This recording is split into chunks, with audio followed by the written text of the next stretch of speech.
ইসলাম মানবতা শিক্ষা দেয়, ইসলাম ভ্রাতৃত্ব শিক্ষা দেয়, ইসলাম সন্ত্রাসী শিক্ষা দেয় না। ইসলাম শুধু শান্তির ধর্ম বলে চিল্লাইলেই হবে না, গলাবাজি করলেই হবে না। এই ইসলামটা আমাদের আখলাকে পরিণত করতে হবে, আমাদের চলাফেরায় বুঝাইতে হবে যে ইসলাম সেরা ধর্ম, শ্রেষ্ঠ ধর্ম, ঠিক কিনা? ও মুসলমানেরা, ইসলাম সন্ত্রাসী শিক্ষা দেয় না, ইসলাম জেনা ব্যভিচারের অনুমতি দেয় না, ইসলাম মদ জোয়ার অনুমতি দেয় না, ইসলাম ঘুষের অনুমতি দেয় না, ইসলাম মিথ্যা কথার অনুমতি দেয় না, ইসলাম সন্ত্রাসীর অনুমতি দেয় না, ইসলাম দাঙ্গা ফাসাদের অনুমতি দেয় না, ইসলাম নাফরমানির অনুমতি দেয় না, ইসলাম কোনো অনৈতিক কাজের অনুমতি দেয় না, ইসলাম গান বাজনার অনুমতি দেয় না। জোরে বলেন না কেন? ইসলাম কাউকে ঠকানোর অনুমতি দেয় না। ইসলাম ধর্ম মানেই হলো শান্তির ধর্ম, আমার আল্লাহর পছন্দনীয় ধর্ম। যে ইসলাম গ্রহণ করবে, যে মুসলমান দাবি করবে, তার ডানে বামে চলার কোনো সুযোগ আসেনি, নাই। আপনি মন গড়া ভাবে জীবন চালাইবেন, এটার নাম ইসলাম না। আপনার সব কিছু ইচ্ছা আকাঙ্ক্ষাকে আমার আল্লাহর কুদরতি পায়ের সামনে আপনি নত শিরে আপনি সারেন্ডার করবেন, আত্মসমর্পণ করবেন যে আল্লাহ আমার বলতে কিছুই নাই, সব তোমার হুকুমে চলবে, ঠিক কিনা? একজন মানুষ কাফের থেকে মুসলমান হইল তো তার একজন অস্ত্রধারী, তার অস্ত্রটা আল্লাহর সামনে ফেলে দিল, আত্মসমর্পণ করলো, সারেন্ডার। ঠিক তেমনি ভাবে যখন একজন মানুষ মুসলমান হয়ে যায়, মুসলমান হওয়ার পরে তার মন গড়া ভাবে জীবন পরিচালনা করার কোনো সুযোগ থাকে না। এই ইসলাম শান্তির ধর্ম, মানবতার ধর্ম, কল্যাণের ধর্ম, মুক্তির ধর্ম। বলেন সুবহানাল্লাহ। এটা আমার কথা নয়, আমি আপনাদের সম্মুখে খুতবার মধ্যে যে আয়াতে কারিমা তিলাওয়াত করেছি, সূরা আলে ইমরানের 17 নম্বর আয়াত। আল্লাহ পাক বলেন, ইন্নাদ-দীনা ইনদাল্লাহিল ইসলাম। আল্লাহু আকবার। রব বলেন, নিশ্চয়ই আমি আল্লাহর কাছে গ্রহণযোগ্য ধর্ম, মনোনীত ধর্মের নাম হলো ইসলাম। সুবহানাল্লাহ।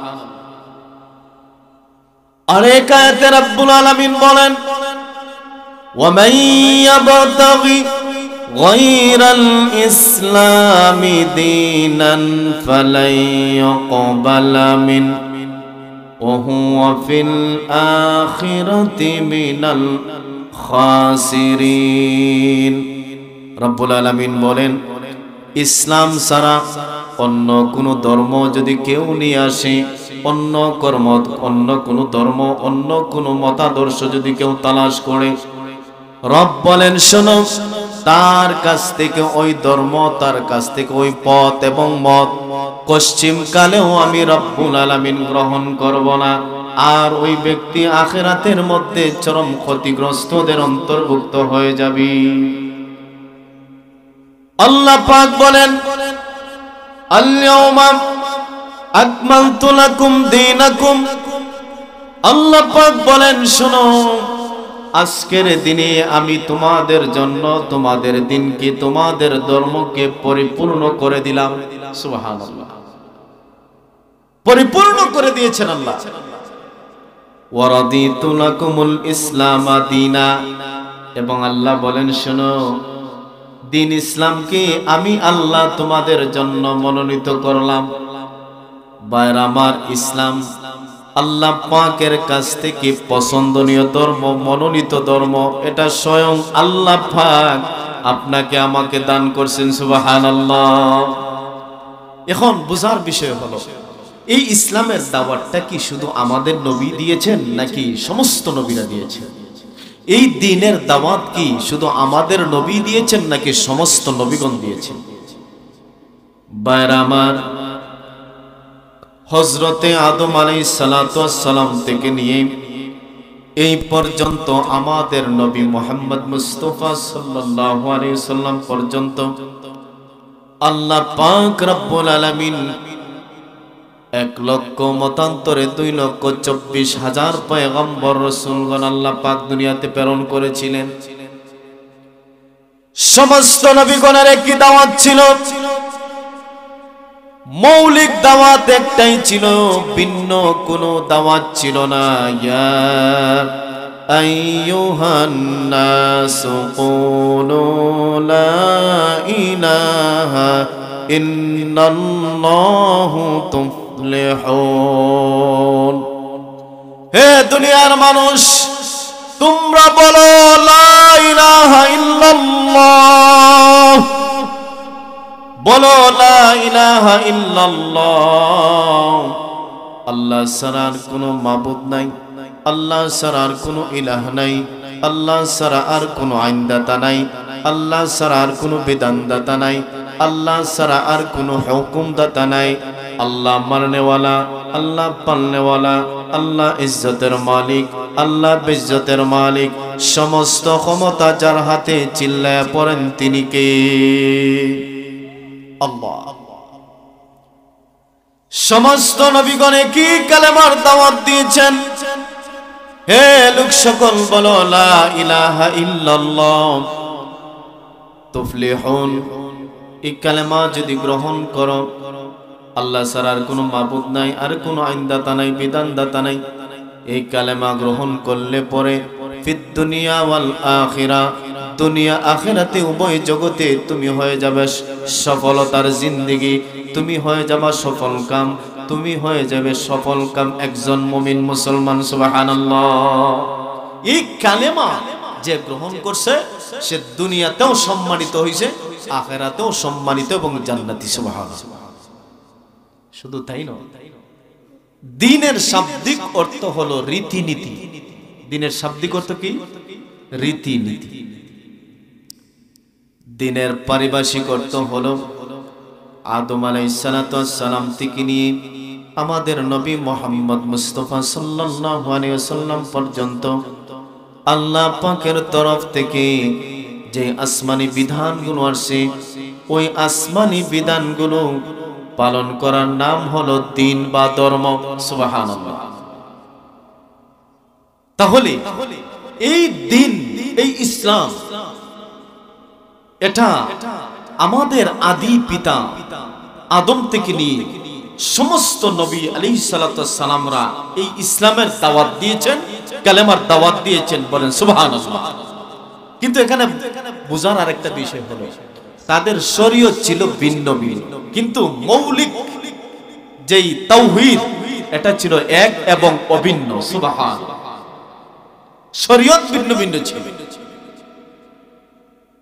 আদম আলাইহিস সালাতু ওয়াস সালামের শরীয়ত নূহ আলাইহিস সালাতু ওয়াস সালামের জামানায় চলে না, অচল হয়ে গেছে, রহিত হয়ে গেছে। নূহ আলাইহিস সালাতু ওয়াস সালামের শরীয়তের বিধানগুলো ইব্রাহিম আলাইহিস সালাতু ওয়াস সালামের শরীয়তে আর চলে না, রহিত হয়ে গেছে। ইব্রাহিম আলাইহিস সালাতু ওয়াস সালামের শরীয়ত মুসা কালিমুল্লাহর জামানায় রহিত হয়ে গেছে। মুসা কালিমুল্লাহর শরীয়ত আমার বাইরে ঈসা আলাইহিস সালাতু ওয়াস সালামের জামানায় রহিত হয়ে গেছে। কিন্তু দেখেন সুবহানাল্লাহ, ইসলাম ধর্ম কেন মনোনীত ধর্ম, কেন পছন্দের ধর্ম, কেন শ্রেষ্ঠ ধর্ম জানেননি? একটা ব্যাখ্যা দিয়ে বুঝেন। ইসলাম ধর্মটা কোন ব্যক্তির নামে নয়, কোন গোত্রের নামে নয়, এটা স্বয়ং আমার আল্লাহ এবং ইব্রাহিম খলিলুল্লাহর পছন্দনীয় একটা নাম। সুবহানাল্লাহ। যেমন ইহুদি ধর্ম, একজন ব্যক্তির নাম ইয়াহুদ, ইয়াহুদের নামে ইহুদি ধর্ম। খ্রিস্টান ঈসা আলাইহিস সালাতু ওয়াস সালাম, যীশু খ্রিস্ট, ওনার নামে হলো খ্রিস্টান ধর্ম। বৌদ্ধ ধর্ম গৌতম বুদ্ধের নামে হলো বৌদ্ধ ধর্ম, কিন্তু আমাদের ইসলাম ধর্ম এটা কোনো ব্যক্তির নামে নয়। সুবহানাল্লাহ বললেন না?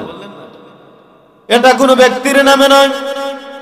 এই নাম আমাদের জাতির পিতা, আমাদের আব্বা ইব্রাহিম খলিলুল্লাহ, তিনি এই সুন্দর করে নাম দিয়েছেন। আল্লাহ বলেন মিল্লাতা আবিকুম ইব্রাহিম, মিল্লাতা আবিকুম ইব্রাহিম হুয়া সাম্মাকুমুল মুসলিমিন। সুবহানাল্লাহ। তোমাদের পিতা ইব্রাহিম আলাইহিস সালাতু ওয়াস সালাম তোমাদের নাম রাখছেন মুসলমান। সুবহানাল্লাহ। এই ইসলাম ধর্ম কোন মানুষের তৈরি করা ধর্ম নয়।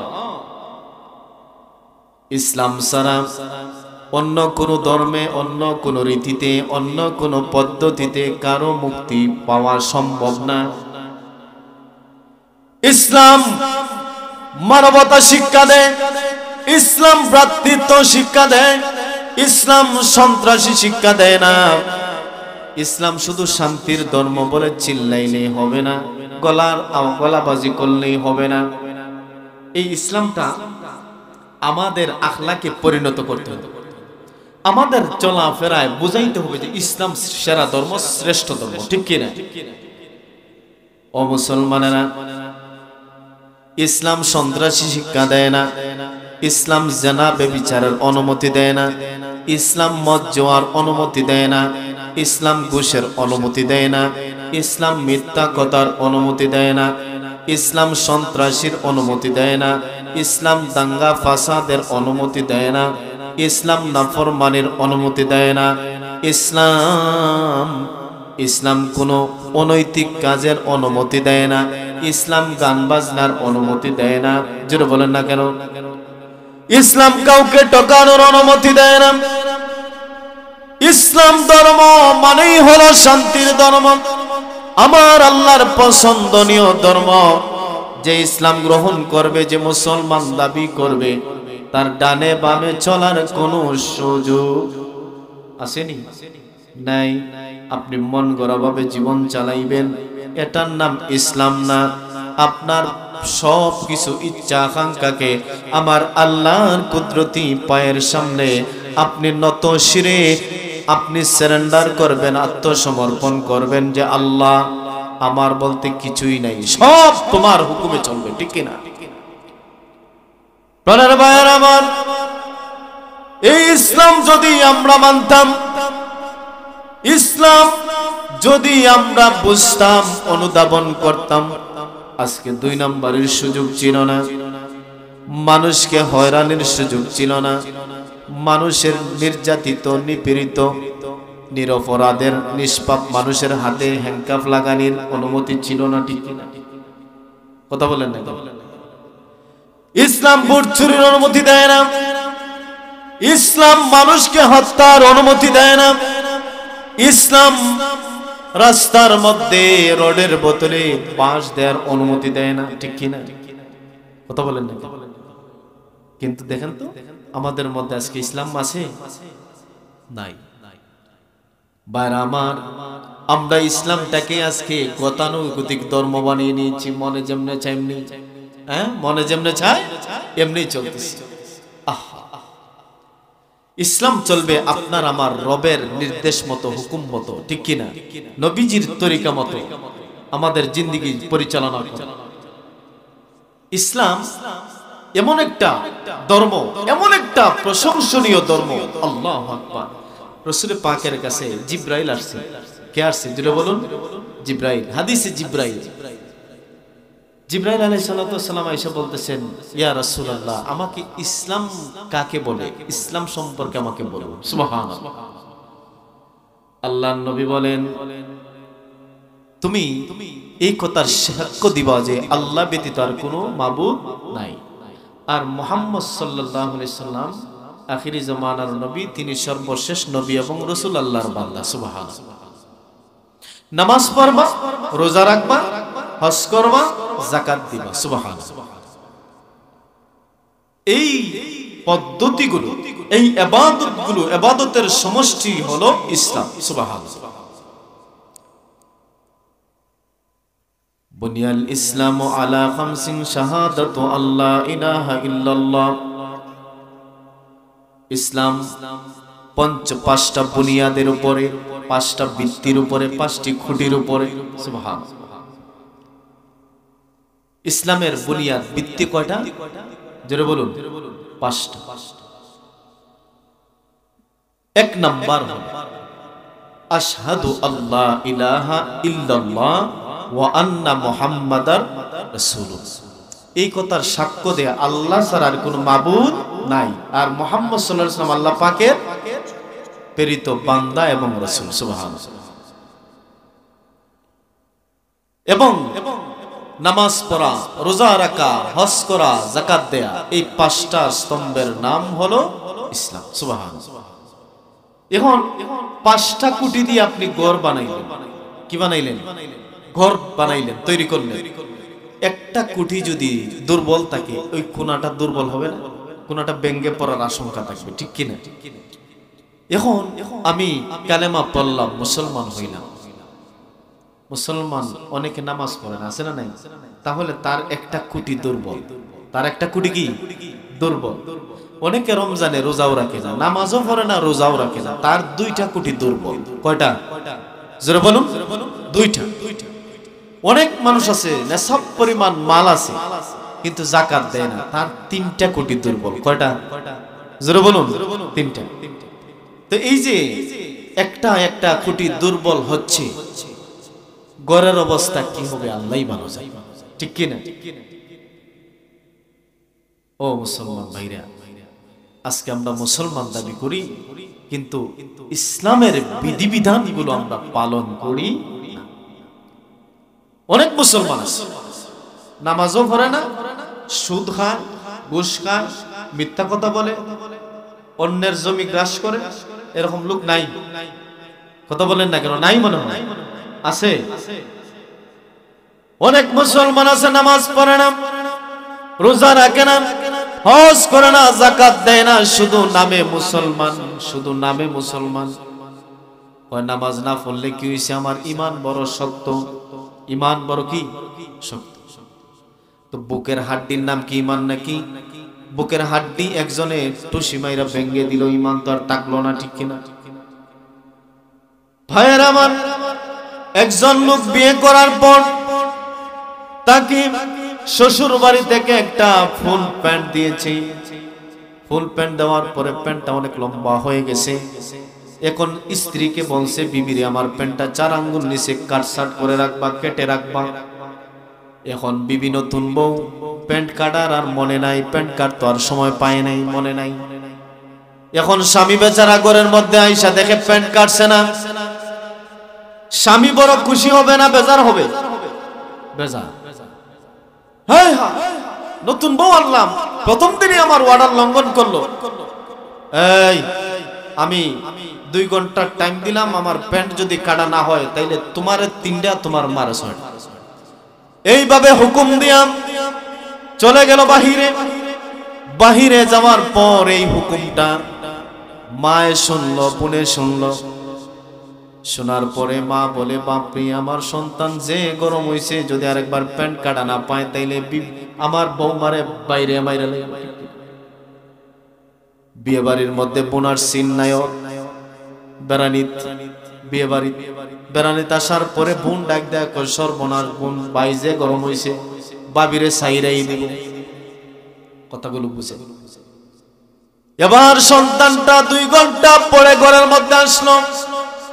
এইদিকে নতুন বউ বলতেছে, বাপরে, আমার স্বামীর যেই কর্কশ মেজাজ, যেই গরম মেজাজ, আরেকবার যদি প্যান্ট কাটা না পায় তাইলে আমার ছেড়ে দিবে। নতুন বউ চুপি চুপি আস্তে আস্তে নেমে 4 আঙ্গুল কেটে সুন্দর করে রেখে দিল। বউ কাটছে, শ্বশুরি জানে না। আবার মা ডাক দিয়ে বলতেছে, বাবারে, আমার সন্তান যেই গরম। বৌমার মনে নাও থাকতে পারে, বাবা আমি 4 আঙ্গুল কেটে দেই। মা আসছেন, আইসা আরো 4 আঙ্গুল কাটলেন। বৌমা কাটছে, শ্বশুরি জানে না। শ্বশুরি কাটছে, বৌমা জানে না। গেল কয় আঙ্গুল? কাটার কয় আঙ্গুল কথা ছিল? কয় আঙ্গুল?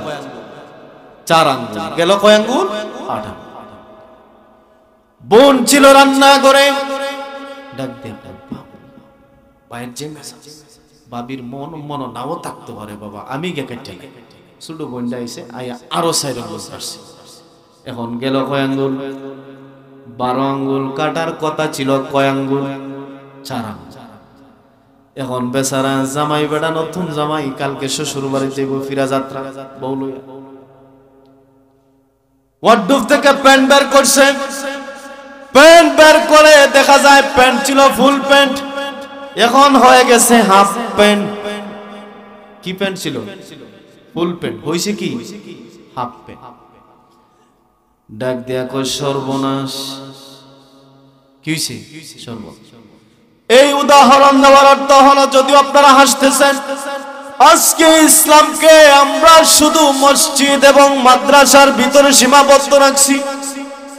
ইসলামকে আজকে শুধু জানাজার নামাজের মধ্যে সীমাবদ্ধ রাখছি, 2 ঈদের নামাজে সীমাবদ্ধ রাখছি। কথা বলেন ঠিক কিনা? আমার ব্যক্তিগত জীবন, পারিবারিক জীবন, সামাজিক জীবন, অর্থনৈতিক জীবন, রাষ্ট্রীয় জীবন, আন্তর্জাতিক জীবনে আমাদের ইসলাম নাই, ঠিক কিনা? এই ইসলামকে আমরা কাটছাঁট করলাম, নামাজ বাদ দিলাম, রোজা বাদ দিলাম, হজ বাদ দিলাম, যাকাত বাদ দিলাম, ফরজ ওজনে সঠিক দেয়া বাদ দিলাম, সব বাদ দিতে দিতে পর্দা বাদ দিলাম, বাদ দিতে দিতে ইসলামটাকে কাটছাঁট করতে করতে ইসলাম ছিল ফুল প্যান্টের মতো পরিপূর্ণ জীবন ব্যবস্থা। এই ইসলামকে কাটছাঁট করে করে আজকে আমরা ইসলামের 12টা বাজায় বানাইছি হাফ প্যান্ট, ঠিক কিনা? এই হলো আমাদের অবস্থা। ও মুসলমান, এই ইসলাম অনুযায়ী যারা জীবন পরিচালনা করবে, আমার আল্লাহ পাক বলেন, শুনো, ইয়া আইয়ুহাল্লাযীনা আমানু দুখুলু ফিস-সিলমি কাফা। আল্লাহ বলেন, হে ঈমানদাররা, ইসলামের ভিতরে তোমরা পরিপূর্ণভাবে প্রবেশ করো। সুবহানাল্লাহ বলেন। কিভাবে? কিছু মানলাম না। আমরা আজকে ব্যক্তি স্বার্থ, আমার মনে যেটা ভালো লাগে এটা মানি, আর যেটা আমার উপরে পড়ে এটা মানি না, ঠিক কিনা? কথা বলেন না কেন? আল্লাহ বলেন, আফাতুমিনুনা বিবাদিল কিতাব ওয়া তাকফুরুনা বিবাদ। আল্লাহ বলেন, কিছু মানবার কিছু ছেড়ে দিবা। তোমার মনে যেটা পছন্দনীয় হইছে এইটা মানবা, আর ওইটারে বাদ দিয়ে দিবা, এইটার নাম তো ঈমান।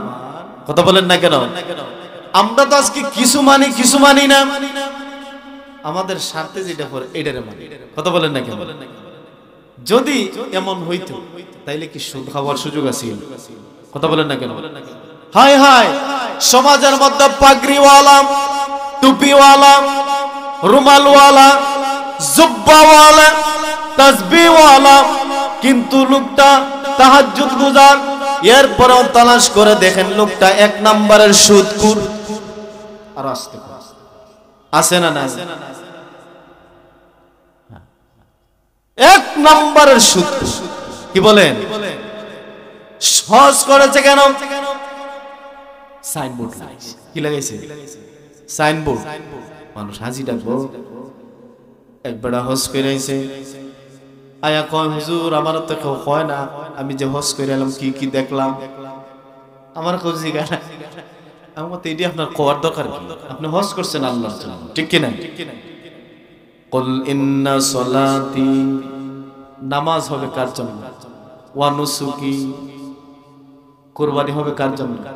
ওয়া মাহইয়ায়া ওয়া মামাতি লিল্লাহি রাব্বিল আলামিন। নামাজ হবে আল্লাহর জন্য, রোজা হবে আল্লাহর জন্য, হজ হবে আল্লাহর জন্য, কুরবানি হবে আল্লাহর জন্য, ইবাদত বন্দেগী সব হবে মুসলমান জুড়ে বলেন কার জন্য? এখন যদি আল্লাহর জন্যই বেড়া কইরা থাকে তাহলে এই কথা কোয়ার সুযোগ আছে?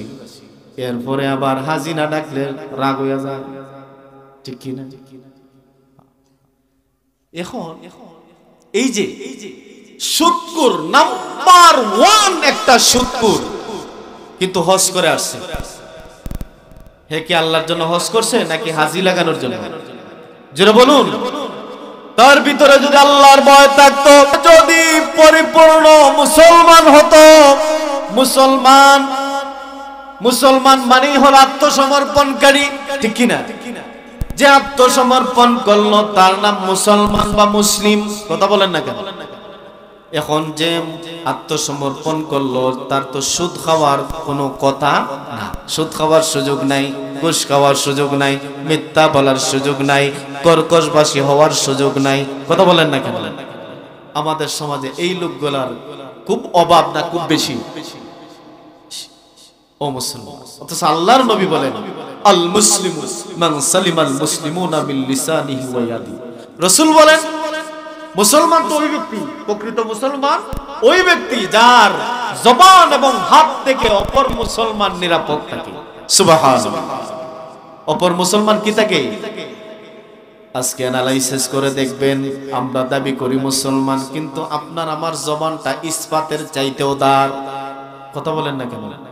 জবান ইস্পাতের চাইতেও দার। গালি দিতে আমাদের কোনটা বোধ হয় না, সমালোচনা করতে কোনটা বোধ হয় না, মিথ্যা বলতে কোনটা বোধ হয় না, জবানে আটকায় না, গুজামিল দেয়, আছে না নাই?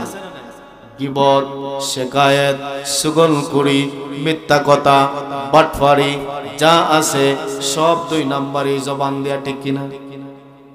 আর আমাদের হাত এমন চলাচলে সর্বনাশ। কথা বলেন না কেন? ক্ষমতার দাপটে চোখে পথ দেখে না, আমরা 10টা লাঠি, আমরা 20টা লাঠি, বাইরে একেবারে আড্ডি গুড্ডি ভাঙ্গিয়া কুড়া করে পাউডার বানাইলেন, ঠিক কিনা?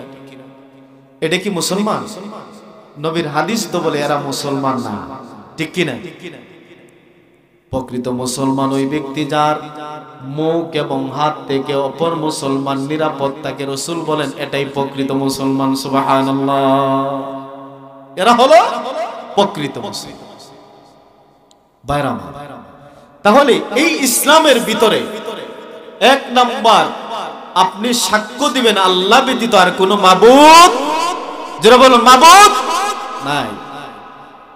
কিন্তু আমরা অনেক সময় দেখা যায় আল্লাহ ছাড়া মাবুদ নাই, ঠিক আছে, কিন্তু আমার হুলা যদি বিদেশ না থাকতো, আমার ব্যবসাটা যদি বালা না চলতো, আমার যদি অমুকটা না থাকতো, নাউজুবিল্লাহ, আছে না নাই?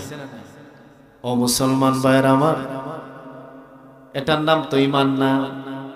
আল্লাহ সব মাফ করবেন কিন্তু শিরিক মাফ করবেন না। যারা বলুন ঠিক কিনা?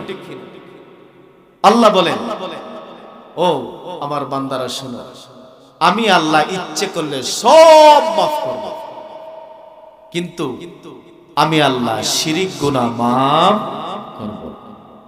ইন্নাল্লাহ, আল্লাহ তাআলা, নিশ্চয় আল্লাহ তাআলা, লা ইয়াগফিরু, আল্লাহ মাফ করবেন না, আইয়ুশরাকা বি, আল্লাহ শিরিক কখনো মাফ করবেন না, ওয়া ইয়াগফিরু মা দুনা যালিকা লিমান ইয়াশা, আর অন্য গুনাহ চাইলে আমার আল্লাহ ক্ষমা করে দিতেও পারেন, নাও পারেন। কথা বলেন না কেন?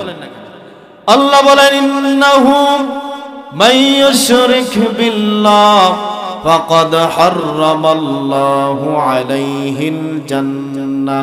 আল্লাহ বলেন নিশ্চয়ই শিরিক যারা করবে, আমি আল্লাহর সাথে যারা শরীক স্থাপন করবে, আমি তাদের জন্য আমার জান্নাতকে হারাম ঘোষণা করব। নাউজুবিল্লাহ। যারা শিরিক করবে তাদের জন্য জান্নাত কি হারাম, তারা জান্নাতে যেতে পারবে। ওয়ামা লিয-যালিমিনা মিন আনসার, আর এই শিরিককারীরা হলো জুলুমকারী, এরা হলো এই জালেমরা কিয়ামতের কঠিন ময়দানে আল্লাহ ব্যতীত কোনো প্রকারের সাহায্যকারী পাবে না। এই জালেমরা কিয়ামতের দিন কোনো প্রকারের সাহায্যকারী কি পাবে? পাবে। তো এই শিরিক মারাত্মক একটা জুলুম, শিরকের মতো জুলুম আর দুনিয়াতে হতে পারে না। আপনার আমার রিজিক দেন কে? জোরে বলুন। খাওয়ান কে? ইজ্জতের মালিককে, বেইজ্জতের মালিককে, সম্মানের মালিককে, সব ক্ষমতা কার হাতে? সব আল্লাহ দিল। আরে না ফরমান, তুমি যে বাতাস অক্সিজেন 24 ঘন্টা নিতেছো, যার জন্য যার দয়ায় বেঁচে আছো তার সাথে তুমি কিভাবে নাফরমানি করো? ঠিক কি না? আপনি বিয়ে করাইছেন, বিয়ে করানোর পরে আপনার বউয়ের সব কোয়ালিটি ভালো, শাড়ি বানাইতে পারে, সেলাই কাম পারে, ভালো রান্না বান্না পারে, দেখতেও সুন্দর, বেডের আচার ব্যবহার ভালো, সব ভালো, কিন্তু একটা দোষ আছে। সেই দোষটা হইল মাঝে মাঝে আরেক বেটার লগে ঘুমায় থাকে। এখন সব গুণ কি বাদ হইব না থাকবো? কথা বলেন না কেন? মা বেডির তো আরো ৯৯টা গুণ আছে, একটা না দোষ। দোষ কয়টা? ৯৯টা গুণ কি বাতিল হয়ে যাবো? জি কেরে কে লাগে বাতিল হইতে? কারণ যেটা আসলটাই খারাপ। ঠিক কিনা? ঠিক তেমনি ভাবে যদিও উদাহরণটা আল্লাহর শানে যায় না, এরপরেও দিলাম শুনেন। আল্লাহ আপনাকে খাওয়ান, আল্লাহ পরান, আল্লাহ সব দিলেন, চোখ দিলেন, নাক দিলেন, কান দিলেন, ইজ্জত দিলেন, সম্মান দিলেন, সব দিলেন, আল্লাহর দয়ায় বেঁচে আছেন, কিন্তু সেই আল্লাহর সাথে শরীক করেন। আমার আল্লাহ বলেন এটাও আমি আল্লাহ বরদাস্ত করি না। ঠিক কিনা? একজন বউয়ের সব কোয়ালিটি গুণ বরবাদ হয়ে যায় যদি একটা মাত্র দোষের কারণে। আল্লাহ বলেন তুই যত বড় হাজি হ, যত বড় ফাজি হ, যত বড় নামাজি তাহাজ্জুদ গুরুদার হ, তোর যদি শিরকের গন্ধ থাকে একটা আমলও আমি আল্লাহর দরবারে কবুল না। ঠিক না? ও আমাদের সমাজের অনেকে বলে আমি রাত্রে ২৫০ রাকাত নামাজ পড়ি, আছে না নাই? কিন্তু তার চলাফেরা, তার কথাবার্তা ইবলিশের চাইতো খারাপ। কথা বলেন না কেন? সে সুরের দালাল, সন্ত্রাসের গটফাড়া। কথা বলেন না কেন? জেনার আড্ডা খানার পতিতালয়ের দালাল। ঠিক কিনা? আমাদের যে গত প্রধানমন্ত্রী গেল, বেটি তো হজ করছে, আয় হায়, মাথার মধ্যে 40, হাতের মধ্যে তসবি, এরপরে সিফার মধ্যে যায় নামাজ। ঠিক কিনা? হ্যাঁ, যত বাপসাপ ধরো, আয় হায়, বেডির যেই বাপসাপ, বেডি যেই রূপ বদলাইতে পারে, শয়তানেও এত রূপ বদলাইতে পারে। আর আসতে কোন ওমা ভারতে আয় করবো, লাঠি লইয়া মারবো, আর আসতে কইন। কথা ঠিক কিনা? সিলেটের ইলিয়াস আলীকে মারল, মারার পরে বুড়ি গঙ্গা নদীতে বাসায় দিল, দিয়া এরপরে দেখা যায় ইলিয়াস আলীর স্ত্রীকে, কন্যাকে বেডি সন্তান। কত বড় শয়তান, চিন্তা করছে? এইদিকে বেডি মারছে, এইদিকে বেডি কি করে ইলিয়াস আলীর স্ত্রী আর মেয়ের সান্ত্বনা দেয়। কেমন টাটকা শয়তান! ভাইয়ের আমার, বলতেছিলাম এই ইসলাম ধর্ম আল্লাহ পাকের মনোনীত ধর্ম। আল্লাহ পাক এই ইসলাম ধর্ম আপনার আমার জন্য আল্লাহ পাক এটা পছন্দনীয় করে, পছন্দনীয় আমাদের জন্য ইসলাম ধর্ম দান করছেন। এটা আল্লাহর পক্ষ থেকে। আমাদের মিল্লাতা আবিকুম ইব্রাহিম, আমাদের আব্বা ইব্রাহিম আলাইহিস সালাতু ওয়াস সালামের পছন্দনীয় একটা ধর্ম, নামকরণ একটা ধর্ম। সুবহানাল্লাহ। হুজুর চলে আসছেন, আমার উস্তাদ। তো আমি আর হুজুরকে বসায় কষ্ট দিব না, বেয়াদবি হয়ে যাবে। তো যে কথাগুলো বললাম, আল্লাহ পাক আপনাকে আমাকে ইসলামের বিধিবিধানগুলো মেনে ইসলামের উপরে জীবন পরিচালনা করে নবীর তরিকায় আল্লাহ পাক যেন আমাদের জীবন পরিচালনা করার তৌফিক দান করেন। বলেন আমিন। ওয়া